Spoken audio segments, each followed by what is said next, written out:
Selamat berjumpa kembali saudara-saudara yang terkasih di kanal Forum 195. Kanal kita bersama untuk mengasihi, melayani, memuji, dan menyembah Tuhan kita Yesus Kristus. Damai kasih Allah menyertai kita semua. Saudara-saudara yang terkasih, pernahkah kita merenungkan mengapa Yesus Kristus mengatakan agar kita seperti anak kecil? Bahkan Yesus Kristus dengan tegas mengatakan mewariskan kerajaan sorga bagi yang berlaku seperti anak kecil itu. Tentu kita paham, bukan bertingkah laku seperti anak kecil yang dimaksud Tuhan, tetapi pola pikir yang tidak liar yang dituntutnya. Dengan kata lain, pola pikir yang semakin polos. Ajaran Yesus Kristus yang 2000 tahun lalu ini sekarang mulai kita rasakan manfaatnya. Karena banyak manusia sekarang ini mulai bermain kalimat berdasarkan pola pikirnya yang liar. Kita harus tetap sadar bahwa iblis sendiri juga mengikuti perkembangan iman umat Kristen yang pada satu titik bisa berada pada posisi abu-abu, yang diakibatkan kita kurang mau menyelidiki apa yang dikatakan Alkitab secara komprehensif. Akhirnya, yang terjadi adalah pembiaran. Kita tidak berani membuat sebuah pernyataan tentang kebenaran sebuah peristiwa. Dan yang paling menyedihkan, bisa menjadi perang ayat yang semua merasa benar karena masing-masing pihak saling mengklaim sumbernya diambil dari Alkitab. Kita melupakan satu hal, yaitu hati nurani kita sendiri, yang sudah pasti tidak akan pernah bisa berada pada dua pihak yang berseberangan. Dan sama pastinya bahwa hati nurani akan sesuai dengan Alkitab. Situasi ini kita coba melihatnya. Salah satunya melalui posisi orang baik dan orang benar. Saudara-saudara yang dikasihi Tuhan, mengenai posisi orang baik dan orang benar, di Alkitab cukup jelas kita bisa melihat perbedaannya. Demikian juga di kanal kita ini, kita juga membuat garis yang cukup jelas untuk membedakannya. Bahkan, salah satu video kita memberikan gambaran melalui ibunda Yesus Kristus, yaitu Maria. Maria tidak saja seorang baik, bahkan lebih daripada itu, justru sifat baiknya itu muncul dikarenakan Maria adalah orang benar. Kedua sifat ini tidak bisa kita bolak-balikkan. Artinya, seluruh kebaikan seseorang bisa timbul bukan karena cerminan dia seorang benar. Kebenaran itu hanya muncul dikarenakan hasil pemahaman kita terhadap Allah yang benar. Ini memperlihatkan bahwa kita sudah memiliki konsep pikir yang telah berubah, dan semua ini berawal dari kehendak Tuhan. Oleh karena itu, orang benar di dalam dirinya pasti yang ada adalah kebaikan. Tetapi kebenaran itu bila keluar dari dalam dirinya bisa menghasilkan respon yang berbeda-beda di hadapan manusia. Tidak demikian dengan kebaikan. Secara mayoritas akan disukai orang kebanyakan. Sekalipun demikian, sebenarnya setiap orang bisa melakukan kebaikan, sekalipun dia tidak mengenal Yesus Kristus. Saudara-saudara yang terkasih, bila kita melakukan kebaikan, secara umum pasti akan menyenangkan orang lain. Dan feedback yang kita peroleh adalah berupa puja dan puji, yang mana hal ini akan semakin merangsang kita untuk terus melakukan kebaikan itu. Bila kebaikan itu mendapat perlawanan, berarti konsep pikir kita tentang kebaikan itu belum dapat diterima umum. Bila terjadi seperti ini, maka bisa membuat kita menjadi patah arang atau kecewa. Rasa kecewa ini bisa menimbulkan sebuah sikap yang dikenal dengan istilah yang sering disebut dengan nama MPP atau mundur pelan-pelan dari sebuah kegiatan gerejawi. Jadi, memang feedback yang kita peroleh tetaplah berasal dari keberterimaan orang lain terhadap kebaikan kita.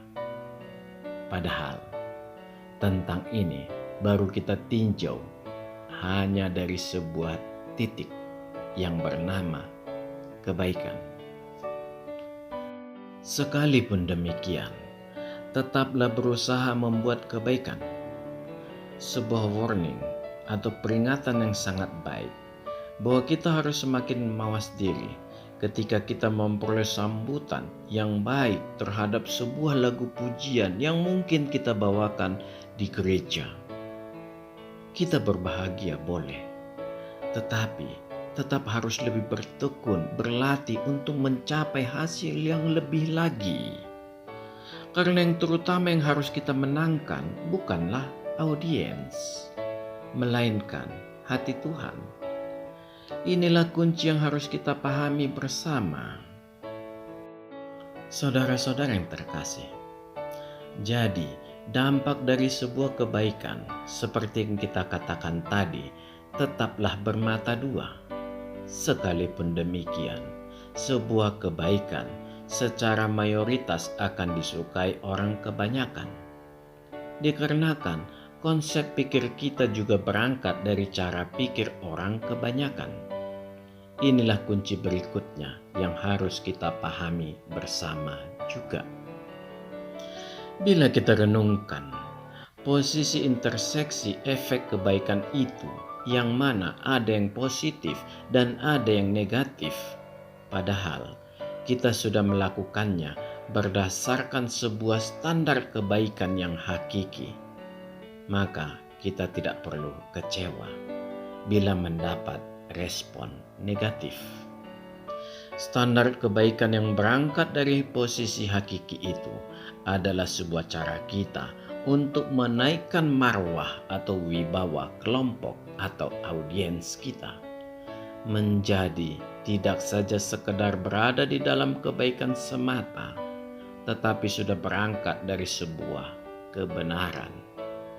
Karena sebuah keadaan yang hakiki sudah pasti berawal dari kebenaran, dan itulah suara hati nurani yang murni, itulah suara Tuhan. Hakiki adalah ciri awal manusia sempurna yang memiliki kehendak bebas yang hanya dibatasi oleh hukum Tuhan. Jadi, peristiwa itu bisa terjadi. Sadar tanpa sadar, kita sudah memasukkan konsep kebenaran Tuhan di dalam perbuatan baik kita. Sekali lagi, tidak perlu kecewa bila memperoleh respon yang negatif. Saudara-saudara yang terkasih, sekarang kembali kepada kita sendiri. Bagaimana kita tetap menjaga sifat benar yang sudah dimunculkan Tuhan di dalam diri kita?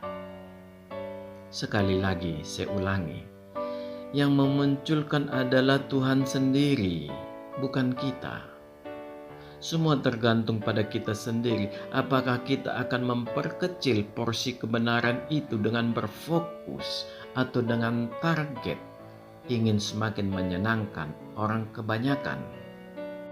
Atau kita lakukan yang sebaliknya, dengan resiko semakin tidak disukai.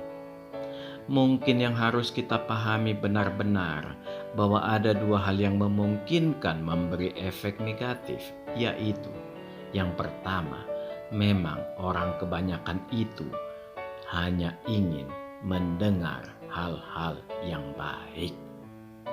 Yang kedua, metode penyampaian kita yang kurang tepat caranya. Saudara-saudara yang terkasih, solusi untuk yang pertama memang tidak ada, karena sudah berangkat dari dua titik yang berbeda antara kebaikan dan kebenaran. Dan keduanya pada satu titik akan bertolak belakang sikap keberterimaannya bagi sebagian orang. Untuk yang kedua, memang kita yang harus semakin bijak untuk merubah cara penyampaian kebaikan itu, agar respon orang kebanyakan bisa positif. Jadi, sebaiknya kita menghindarkan cara yang terlalu konfrontatif. Tetapi, bila tuntutan kita adalah merubah karakter seseorang, maka sepertinya ada yang kurang pas antara permintaan kita dengan tujuan Tuhan itu sendiri. Bisa terjadi pada seseorang bahwa karakter kita tidak akan pernah dirubah Tuhan, sepanjang Tuhan membutuhkan kita apa adanya. Sekarang kita paham bahwa user kita adalah Tuhan. Kita hanya mengikuti kehendak Tuhan apa adanya. Jadi, jangan pernah kita menuntut Tuhan untuk merubah karakter seseorang. Kita tidak perlu mengajari Tuhan, karena bila dianggap Tuhan perlu, maka Tuhan akan mengubah bagian mana yang perlu dirubahnya dari diri kita. Karena maksud Tuhanlah yang paling utama, yaitu bagaimana Tuhan bisa memakai kita untuk menyebarkan firman-Nya. Yang pasti, sebelum Tuhan memakai kita, Tuhan akan terlebih dahulu merubah karakter yang memungkinkan kita melahirkan dosa dari dalam diri kita.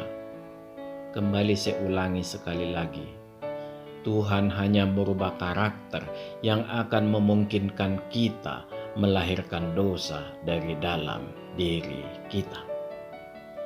Tuhan akan membimbing kita untuk semakin memiliki pemikiran yang polos, semakin sederhana, bagaikan pikiran anak kecil. Banyak cara yang ditempuh orang, dan salah satunya adalah bercanda untuk menghindarkan pergunjingan. Dengan memiliki pikiran semakin polos, terlihatlah betapa indahnya cara Tuhan untuk menghilangkan jejak orang lain dari dalam diri kita dengan cara membuat kita semakin sulit sakit hati. Dengan bahasa umum, ucapan-ucapan sesama kita tidak menimbulkan luka di hati kita. Inilah kepolosan seorang anak kecil. Ini hanya berarti bahwa Tuhan bekerja mengikis keangkuhan hati kita. Marilah kita mengikis sifat mudah tersinggung ini dari dalam diri kita. Dengan demikian, kita turut keinginan Tuhan untuk mengikis keangkuhan kita. Saudara-saudara yang dikasihi Tuhan, sebagai refleksi untuk kita semua, jangan pernah kita mengharapkan sahabat kita untuk merubah karakternya dan menuntut sahabat-sahabat kita berkelakuan sama alimnya seperti kita. Analog dengan itu, kita jangan pernah menilai karakter seseorang melalui standar diri kita sendiri. Perubahan karakter itu memang bisa menyenangkan kita, tetapi bisa membuat yang bersangkutan menderita. Sebagai contoh, kelemah lembutan seseorang belum tentu bisa match atau cocok bagi orang lain. Dan bisa terjadi juga upaya kita untuk merubah karakter kita itu justru membuat Tuhan menjadi pangling terhadap kita. Arti secara lugas, merubah karakter itu bukanlah cara Tuhan. Tuhan memiliki otoritas memakai setiap orang dengan cara Tuhan sendiri, bagaimanapun keadaan orang tersebut. Dengan demikian, kita tidak punya alasan menolak perintah Tuhan, dan itulah Tuhan kita. Semua kembali ke pilihan-pilihan.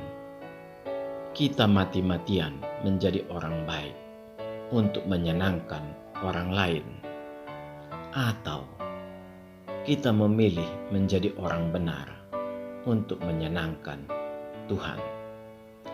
Sisanya, biarkan Tuhan yang bekerja. Amin. Tuhan memberkati kita. Marilah kita masuk ke saat teduh sejenak.